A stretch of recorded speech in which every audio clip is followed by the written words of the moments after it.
Bismillahirrahmanirrahim. Assalamualaikum warahmatullahi wabarakatuh.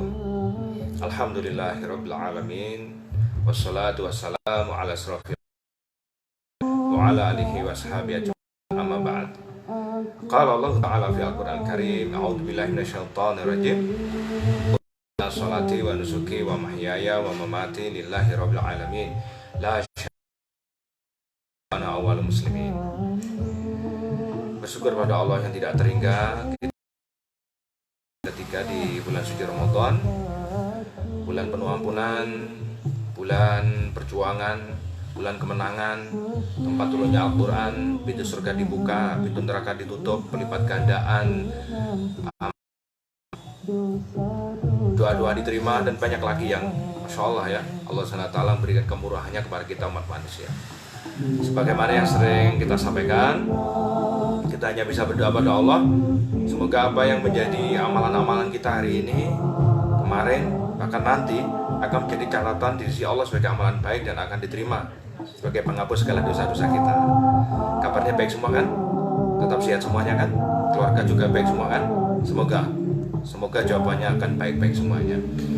Hari ini kita bertemu lagi dengan izin Allah, dengan rahmat Allah di kondisi seadanya, peralatan seadanya, di Instagram dan Facebook Live Marinda Darwis di agenda cerita cinta 10 menit. Kemarin saya diberi masukan sama anak saya, tapi hasilnya ternyata lebih dari 10 menit, hampir 20 menit. Waduh, kok panjang ternyata ya, padahal cerita kita pengen lebih banyak lagi, tapi kita usahakan. Kemarin di hari pertama kita cerita tentang apa itu cinta, hari kedua tentang bagaimana kisah sepintas saja cinta Rasulullah Muhammad SAW. Kita hari ini akan melanjutkan cerita tentang cinta romantis Rasulullah Muhammad SAW. Mohon maaf ya kalau ada siliweran terdengar suara dari luar. Studio alami gitu aja sebutannya, studio alami dengan alat yang memadai. Baik, sekali lagi semoga Allah memberkahi Anda semuanya. Apa yang akan kita coba untuk kita bahas hari ini, bagaimana Rasulullah dan para sahabat itu mencontohkan kepada kita tentang cinta sejati karena Allah ini untuk kita umatnya. Bagaimana bujukan Nabi orang terbaik, para sahabat juga orang terbaik. Radhiyallahu anhu wa radu'an, zalika liman khasyya rabbah. Radhiyallahu anhu wa radu'an. Jadi Allah mencintai, meridhoi mereka para meridhoi khasyya rabbah, dan mereka adalah orang yang takut pada Tuhannya. Adalah kisah Rasulullah dengan Aisyah radhiyallahu anha yang disebutkan di hadis Ibnu Hibban dan Daud, dan sangat populer di kalangan kaum muslimin. Bagaimana ketika Aisyah bercerita, aku minum dari salah satu, aku berikan sisa minum itu kepada suamiku Rasulullah Muhammad, dan Rasul pun mengambilnya dengan tangan kanan dan mengucapkan bismillah, tepat gelas tempat bibirku menempel untuk minuman itu, Rasulullah menempelkan bibirnya untuk mengambil minum dari sana. Sangat luar biasa sekali kan. Kemudian kata Aisyah juga, saat aku memakan daging-daging, tulang itu yang ada dagingnya sedikit, dan kuserahkan kepada Rasulullah Muhammad SAW, dan ternyata persis di tempat yang dimana aku makannya. Indah sekali. Mungkin kalau para suami istri sedang makan tahu buka bersama nanti, atau apa namanya, mungkin dengan tempat yang sama dengan gigitan dari suami dan istri. Ini berpahala, menambah harmonisasi, menambah kebahagiaan, imun juga semakin kuat, corona gitu. Ini baru contoh satu. Kemudian Rasulullah dengan istrinya Sofia pada waktu itu pas bersama-sama dalam suatu perjalanan, Sofia dalam kondisi naik unta. Terlihat Sofia itu menangis. Kemudian Rasulullah menghentikan untanya, kemudian menghampiri Sofia. Dan ditanyakan kepada Sofia, kenapa kamu? Dan Sofia menjawab, untaku terlalu pelan ya Rasulullah. Terlihat Sofia menangis. Rasulullah pun mendekat dan memberikan tangannya untuk mengusuap dua air mata yang mengalir di wajahnya Sofia istri Rasulullah. Lihat teman-teman, kisah cinta ini sangat romantis sekali menurut saya. Bagaimana kita coba menirunya, dapat pahala, dari Allah karena kita ngikut sunnah Nabi. Pada suatu saat dengan Sofia juga, Sofia ingin dinaikkan oleh Rasulullah ke untanya karena untanya tinggi. Maka Nabi pun menjongkok, kemudian lututnya agak ditinggikan, dan Sofia diminta untuk memanjat naik kepada unta dengan menaiki lutut Rasulullah. Manusia yang sangat mulia, manusia besar sepanjang sejarah kehidupan manusia, tapi beliau begitu sangat romantisnya tetap rendah hati dengan istri-istrinya. Maka Sofia pun dengan mudah naik ke unta itu karena dengan meminjat lutut Rasulullah.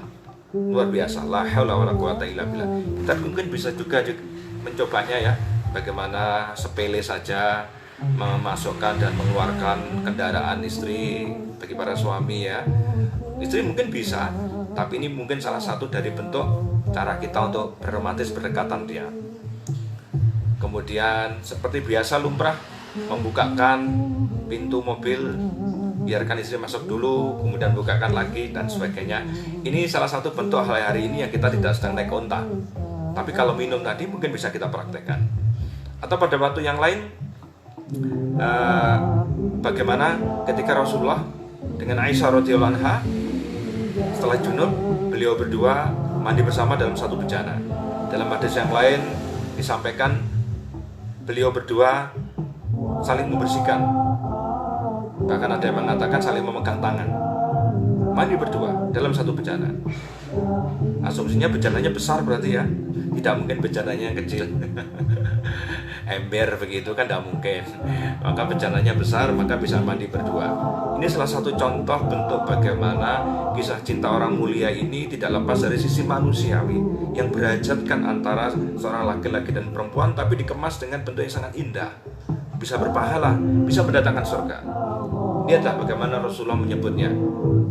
Malaikat tersenyum, Allah yang tersenyum ya, menyuruh malaikat untuk turun ketika melihat ada seorang suami yang bangun malam hari memercikan air wudhunya ketika istrinya belum bangun, atau istrinya yang sudah bangun dahulu memercikan bekas air wudhunya kepada suaminya untuk supaya bangun sholat tahajud bersama. Insya Allah tidak akan pernah kita dapatkan pada drama-drama, sinetron-sinetron film yang mungkin tidak berbau agama. Yang ada mungkin malah kadang-kadang cinta penuh nafsu, cinta penuh fisik yang dikemas dengan penuh audiovisual yang bagus memang. Tetapi mohon maaf, ketertarikan itu hanya ketertarikan secara teknologi, tapi substansinya tidak mendidik sama sekali. Jadi hari ini teman-teman yang saya muliakan, kita berkaca terus-menerus di kisah yang ketiga dari ketiga bulan Ramadan ini adalah kisah bagaimana mengemas cinta itu atas nama Allah. Mengemas cinta itu seperti yang diajarkan Rasulullah Muhammad SAW. Teknisnya bisa beragam dalam keluarga kita, antara suami dan istri misalkan. Tetapi di sana kreativitas dan inovasi Anda dalam bercinta itu tidak melanggar syariat, tidak melanggar sesuatu yang dilarang oleh Allah dan Rasulnya. Pada akhirnya cerita singkat ini mudah-mudahan membawa Anda semuanya mendapatkan ridho Allah. Ramadan Anda semakin kuat, semakin baik, gelar muttaqin mudah-mudahan ada pada kita. Tanpa terasa kan, Lebaran kurang 27 hari lagi atau 26 hari tanpa terasa.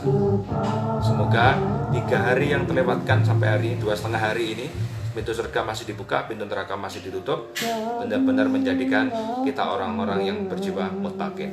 Selamat bertemu lagi di Cerit Tasum, cerita cinta 10 menit kehidupan orang-orang mulia. Besok insya Allah sampai 1 bulan penuh. Sekali lagi, selamat beribadah terbaik, selamat berjuang, dan lagi-lagi semoga Allah menerima amalan kita.